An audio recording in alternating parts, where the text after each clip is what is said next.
Hello hi welcome नमस्ते, मेरा नाम ऋतिक और आज हम फिर से बात करने वाले हैं एक और इंटरेस्टिंग कंसेप्ट की। तो ये वीडियो उन बच्चों के लिए मोस्ट इंपॉर्टेंट होने वाली है जिनका फर्स्ट और सेकंड सेमेस्टर एग्जाम होने वाला है या फिर जिनके पास सब्जेक्ट है फाइनेंस फॉर एवरीवन। तो करते हैं फिर शुरू।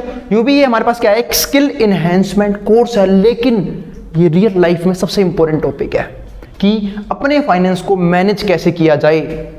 क्योंकि हम जानते हैं मिडिल क्लास फैमिली में सबसे बड़ी दिक्कत होती है कि फाइनेंस को मैनेज कैसे करें, अपने खर्चों को कैसे मैनेज करें, अपनी इनकम के अंदर अंदर रह के हम अपनी सारी ड्रीम्स को कैसे फुलफिल करें। ये सब किसके अंदर आते हैं? फाइनेंस के अंदर।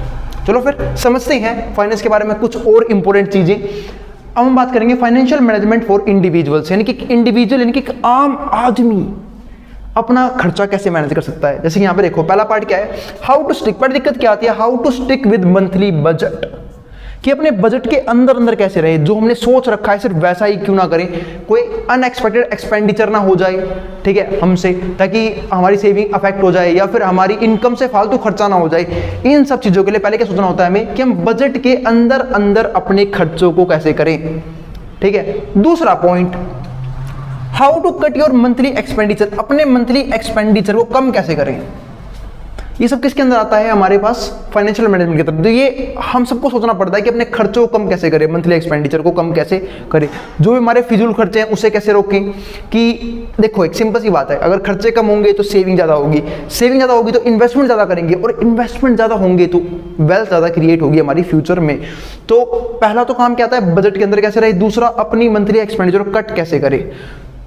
तो वो भाई सबके अपने अपने क्या होते हैं, इंडिविजुअल के एक्सपेंडिचर होते हैं, ठीक है। तो वो कैसे कम करेंगे वो आप लोगों को ही सोचना है, फ्यूचर में जाके भी आप लोगों को ही सोचना है कि भाई अपने एक्सपेंडिचर को हमेशा कम कैसे करते रहे टाइम के साथ। जो भी अनवांटेड है, देखो जो जरूरी है, जो नेसेसरी तो होंगे ही होंगे, जो नेसेसरी नहीं है उन खर्चों को ना किया जाए, वो जरूरी है, ठीक है। तीसरा पॉइंट क्या आता है, how to deal with accumulated debt, यानी कि डेट जो है यानी कर्जों से डील कैसे करें। तो भाई पहली बात तो ये बोलूंगा कि कोशिश करो कि कर्जे की जरूरत ना पड़े, यानी कि किसी से पैसे लेने की जरूरत ना पड़े, क्योंकि उसके बदले आपको क्या पे करना पड़ता है, इंटरेस्ट पे करना पड़ता है, ठीक है। यानी कि आपको ब्याज भरना पड़ेगा, और जो ब्याज भी हमारा क्या आता है, एक्सपेंस होते हैं, तो काफी महंगा पड़ता है। तो मैं तो ये कहूंगा कि कोशिश करो कि डेट ट्रैप से बच के रहा जाए। लेकिन फिर भी अगर कभी मजबूरी पड़ गई और मैं उधार लेना पड़ा तो खर्चों को मतलब उस डेट को मैनेज कैसे करें, और साथ साथ पे कैसे करें, वेज ऑफ पेइंग डेट, अपने डेट को फटाफट पे कैसे करें ताकि हम उससे रिलीफ ले सके और वापस अपने इनकम में से कुछ पार्ट सेव करना शुरू कर दें अपने बेटर फ्यूचर के लिए। और मैं तो कहूँगा डेट सिर्फ उतना ही लो जितनी आपकी इनकम हो, यानी कि अपनी लिमिट के अंदर लो। इसके ऊपर बात की भी थी पिछली वीडियो में, आई बात समझ में कि डेट हमें लिमिट में क्यों लेना चाहिए, क्योंकि इसके चक्कर में बहुत सारी दिक्कतें आ सकती हैं आपको फ्यूचर में भी, और आपकी सेविंग तो अफेक्ट हो गई। अब अगला पार्ट हमारे पास क्या आता है, how to tell the difference between short, medium and long term objectives, यानी कि हमारे कुछ गोल्स होते हैं, कुछ होते हैं शॉर्ट टर्म गोल्स, कुछ होते हैं मीडियम टर्म गोल्स, और कुछ होते हैं long term goals. Long term goals में क्या होता है, रिटायरमेंट, कि अपना रिटायरमेंट कैसे प्लान करें। शॉर्ट टर्म में हमारे कुछ ड्रीम्स होते हैं, जैसे कि किसी को बाइक लेनी हो, किसी को गाड़ी लेनी हो, किसी को फोन लेना हुआ आईफोन, तो उन सारी ड्रीम्स को कैसे फुलफिल करें और उसके लिए कितना अमाउंट सेव करें कि एक टाइम के बाद हम वो अपना ड्रीम फुलफिल कर सके। ये भी किसके अंदर आता है, हमारे पास फाइनेंशियल मैनेजमेंट के अंदर, कि हमें अपने गोल्स के अब सेव करना चाहिए। लेकिन लोग उल्टा करते हैं आज के टाइम में। लोग करते क्या है, लोग ईएमआई पे चीजें ले लेते हैं, चाहे अभी उनके पास पैसे ना हो उन्हें लेने के, लेकिन वो ले लेंगे, फिर बाद में उसे इंटरेस्ट भर भर के और पैसे को बढ़ते रहेंगे। इससे बढ़िया मैं ये बात मानता हूं कि आप उतने पैसे को इन्वेस्ट करना शुरू कर दो कहीं पे कि एक टाइम पीरियड के बाद आपको अमाउंट बढ़ के मिलेगा। दूसरी बात, आप उस एक टाइम पीरियड उस ड्रीम को फुलफिल भी कर लोगे बिल्कुल कैश पेमेंट करके। आई बात समझ में? तो चलते हैं फिर अपने नेक्स्ट टॉपिक के ऊपर। हाँ, लेकिन अगर वो जरूरत है तब तो आपको उसे बाय करना ही पड़ेगा, चाहे आप उधार पे करो चाहे आप कैसे भी करो। 6 क्या आता है, अब breakdown of house hold requirements, जो भी आपकी हाउस होल्ड रिक्वायरमेंट उसे ब्रेक डाउन कर दो कि आप कैसे कैसे फुलफिल करोगे, ठीक है। मतलब ये नहीं कि भाई अगर मुझे एक साथ इतने सारे सामान की जरूरत है मैं सब कुछ एक साथ ले आऊं और अपने ऊपर कर्जे का बोझ बढ़ा लूं। इससे बढ़िया है कि आपने ब्रेक डाउन कर लो उस चीज को कि जो जो हमारी रिक्वायरमेंट है हम एक बार में पहले ये फुलफिल करेंगे, जैसे ही इसके खर्चे पूरे जाएंगे फिर हम ये वाला खर्चा करेंगे, ये वाले खर्चे पूरे फिर हम ये वाला खर्चा करेंगे, ताकि आपके ऊपर कोई भी फाइनेंशियल बर्डन ना आए, फ्यूचर में किसी भी तरह का स्ट्रेस ना बने। पढ़ते हैं फिर उससे आगे। उसके बाद हमारे पास क्या आता है, कम्युनिकेशन और न्यूमेरिकल स्किल। ऊपर तो हमने सिर्फ ये पढ़ा कि एक इंडिविजुअल को अपने फाइनेंसेस किस तरीके से मैनेज करने चाहिए। दूसरी बात भाई, अगर आपको यहाँ पर राइटिंग समझ ना आए तो यहाँ से पढ़ने की जरूरत नहीं है, ठीक है, डिस्क्रिप्शन में मेरी वेबसाइट का लिंक मिलेगा जहाँ पे मैं चैप्टर वाइज नोट्स अपलोड कर दूंगा, आप आराम से जाके वहाँ पे नोट्स पढ़ सकते हैं। और अगर वीडियो पसंद आए तो वीडियो को लाइक करना और चैनल को सब्सक्राइब करना बिल्कुल ना भूलें ऐसी फर्दर वीडियोस के लिए। आई बात समझ में। और ये तो एक ऐसा टॉपिक है, मैं इसे मानता हूँ स्किल इनहेंसमेंट कोर्स है, लेकिन भाई फाइनेंस की नॉलेज आजकल हर एक यूथ के पास होनी चाहिए ताकि फ्यूचर में उसे फाइनेंस की दिक्कतें ना हो या फिर कोई फ्रॉड ना हो जाए। जैसे आजकल फ्रॉड ही बहुत हो रहे हैं, आगे बात करूंगा मैं इस चीज़ के ऊपर, ठीक है, इसी वीडियो में। अब हमारे पास क्या है, कम्युनिकेशन एंड न्यूमेरिकल स्किल्स। अब कम्युनिकेशन और न्यूमेरिकल स्किल कौन कौन से होते हैं देखते हैं यहाँ पे। पहली बात तो लर्न अबाउट फाइनेंशियल इश्यूज, आपको फाइनेंशियल इशू के बारे में पता होना चाहिए। अब फाइनेंशियल इशू में क्या आते हैं कि भाई आप पैसा, पहली बात तो अर्न कहाँ से करोगे, चलो अर्न तो आप कर भी रहे हो, फिर आप उसे इन्वेस्ट कैसे करोगे, कहीं ये तो नहीं आपने कुछ ज़्यादा बड़ा रिस्क ले लिया, या फिर आप अपने पैसे को मैनेज कैसे कर रहोगे, कैसे अपने खर्चों को मैनेज करोगे अपने इनकम के अकॉर्डिंग।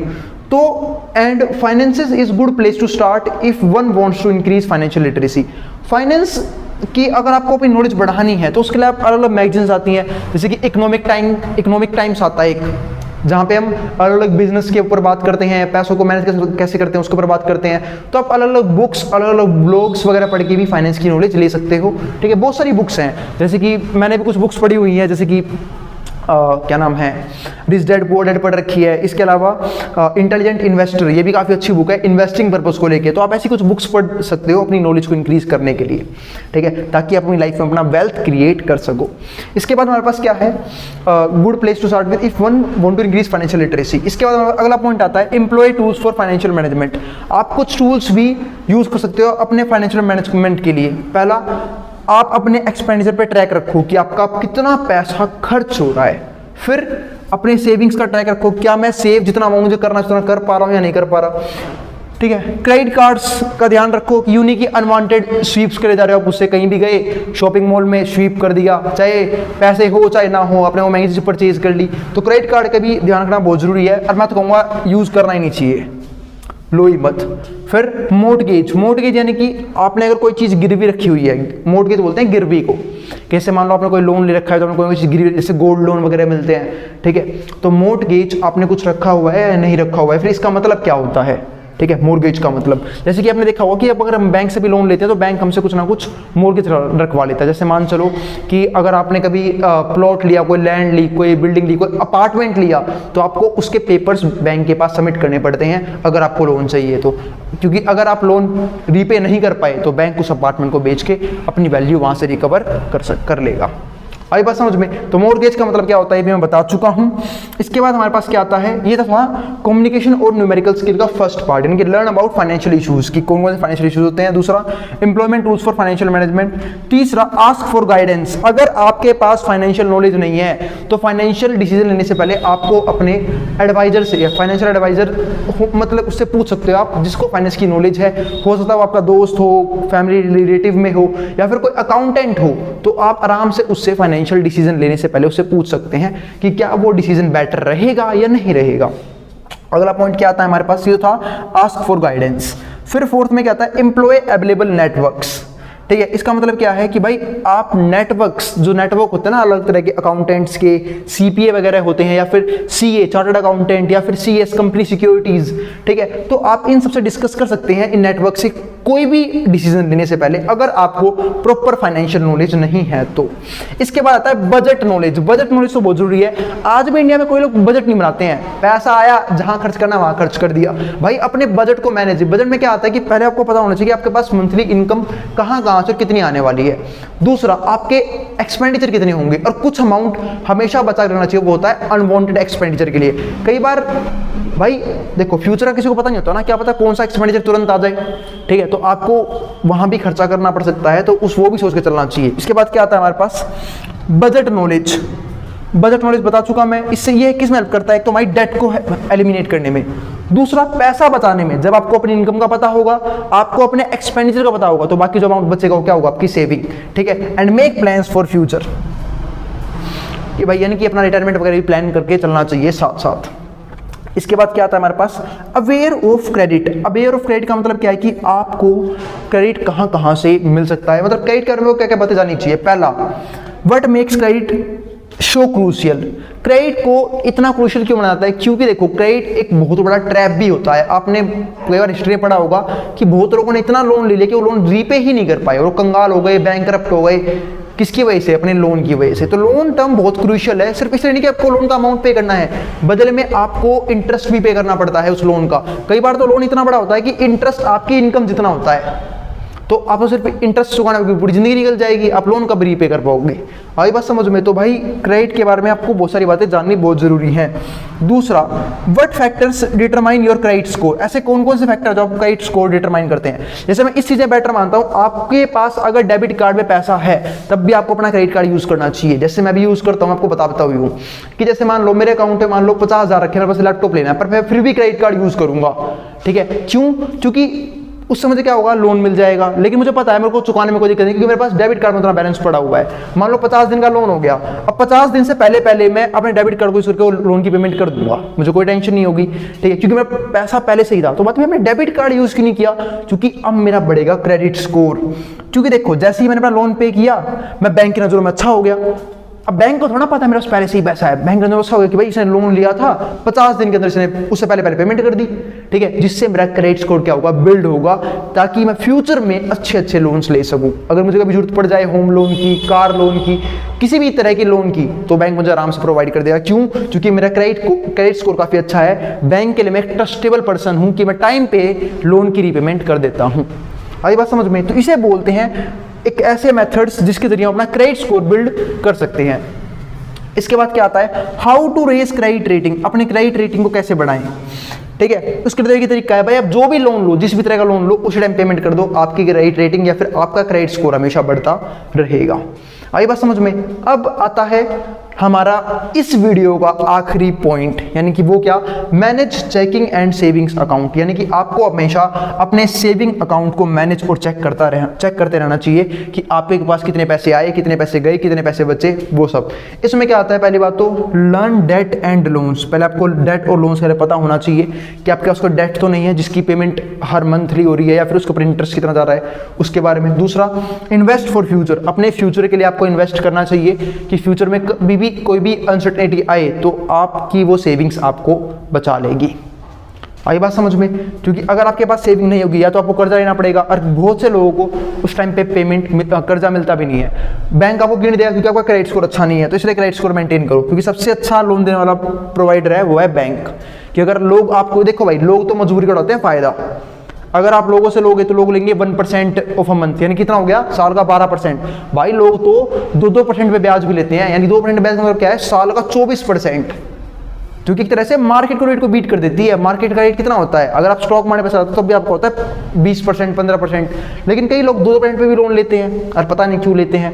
तो इसलिए बैंक के नज़रों में अच्छा होना बहुत जरूरी है, ताकि बैंक आपको इजीली लोन अवेलेबल करवा दे।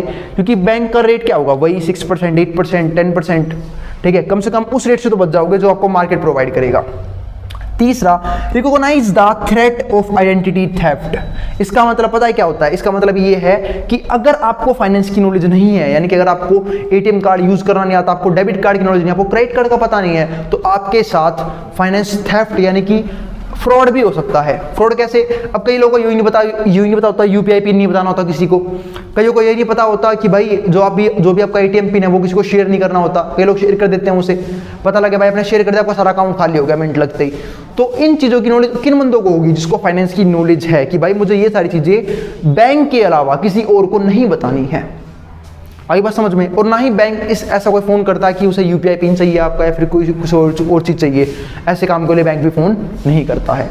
आई बात समझ में? तो आइडेंटिटी थेफ्ट का मतलब यही होता है कि अगर आपको फाइनेंस की नॉलेज है तो आप किसी भी तरह के फ्रॉड से दूर रहोगे, आपको कोई भी नुकसान नहीं बताएगा। जैसे आपने सुना होगा कई बार किसी साथ फ्रॉड हो जाता है कि भाई उसने मेरे से पैसे मंगवाए, मैंने उसे यूपीआई पिन बताया, उसने मेरे अकाउंट सारे पैसे कट गए। या फिर मेरा एटीएम कार्ड मतलब मैंने किसी को पिन बताया, मेरा एटीएम कार्ड गुम हो गया, मेरे सारे पैसे निकल गए। और बैंक कभी भी ना इन सारे मामलों में जिम्मेवार नहीं होता है, क्योंकि ये आपकी गलती थी कि आपने अपनी पर्सनल डिटेल्स, अपने अकाउंट डिटेल्स किसी और को सेंड करी। क्योंकि बैंक वाले खुद इस बात के लिए मना करते हैं कि भाई अपनी डिटेल्स किसी के साथ भी शेयर मत करो, खासकर फाइनेंस से रिलेटेड। आई बात समझ में? अब जिसको जो उतारना है स्क्रीनशॉट लेना वो ले सकता है, मैं बोर्ड के सामने से। मिलेंगे फिर अगली वीडियो में फाइनेंस के ऊपर एक और इंटरेस्टिंग सा टॉपिक लेके। चलो फिर मिलते हैं अगली वीडियो में, जिसको जो उतारना है वो उतार ले।